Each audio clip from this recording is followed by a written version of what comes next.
Mami Shirley, pahinga naman ang bangus recipe na hindi laging pinipirito. Sure, dito nga pala nakabili ako sa bangus sa palengke namin na 2 maliliit na boneless. At sa mga gagamitin natin ingredients katulad ng onion, garlic at kamatis, kailangan natin itong chop-chopin na maliliit. Pero kung meron kayong chopper, mas maganda yon.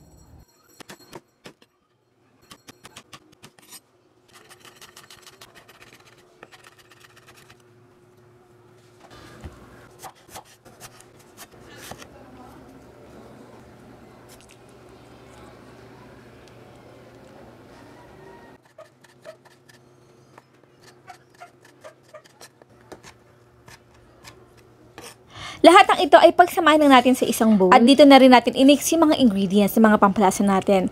Meron ako ditong paminta, paprika, konting chili powder, at asin. At syempre gusto ko kasi level up itong ating ulam. Naglagay ako dito ng cheese whiz, pero naman talagang cheesy. At syempre yung iba pang mga pampalasa, sriracha, at ang ating mayonnaise. So dito ay wala muna tayong eksaktong measurement. Basta't tsamba-tsamba lang muna tayo. Basta't make sure yung ating mixture ay hindi masyadong malapot at hindi masyadong malabnaw. Yung katamtaman na nakatulad nito. At sa ating nahugasang bangus kanina, naglagay pa rin ako dito ng mga pampalasa, paprika, pepper, at ng kaunting asin. At ang garlic ka pala, mas gugustuhin kong nakababad muna dito sa ating bangus kasi para naman talagang lasang-lasa. Kaya mas maganda talaga kung ibababad lang muna natin ito for 15 minutes.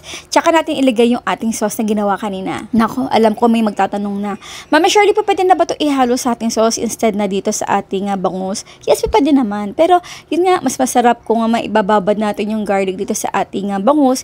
Pero kung mas maganda kung meron kayong garlic powder, ayun, pwede rin yung gawin. Next, spread natin yung ating sauce dito sa ating bangus at yung ating ingredients nga pala na ginawa dito ay eksaktong-sakto lang para sa maliit na 2 bangus. At syempre, aminin niyo, mas masarap talaga mag-grill or gumamit ng talagang uling. Pero kasi marami akong sinampay ngayong araw na ito. Kaya naman, gagamit tayo ng gas griller. Maganda rin naman ito kasi smokeless. At the same time, yung mga nagmamadali na gustong-gusto mag-grill ay tamang-tama ito. So kung gusto niyo magkaroon nito, ilalagay ko na lang yung link sa comment box section or sa ating yellow basket. At para naman talagang mas cheesy pa itong ating bangus, syempre, nag-share ako dito ng cheddar cheese. Ma'am Shirley, paano mo malalaman kung okay na yung bangus? Kapag nakapagluto na tayo, syempre, ng mga 20 minutes.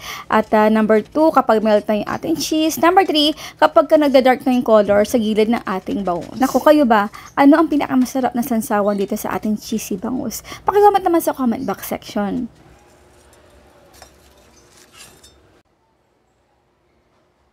Ayan, di ba? Napakasarap. Naku, marami talaga makakain ang inyong pamilya kapag itong bangus ang ginawa ninyo. At hindi lang basta piri-pirito. Kung meron pa kayo request dito sa ating channel, pakikomment naman sa comment box section at sisikapin natin gawin ito.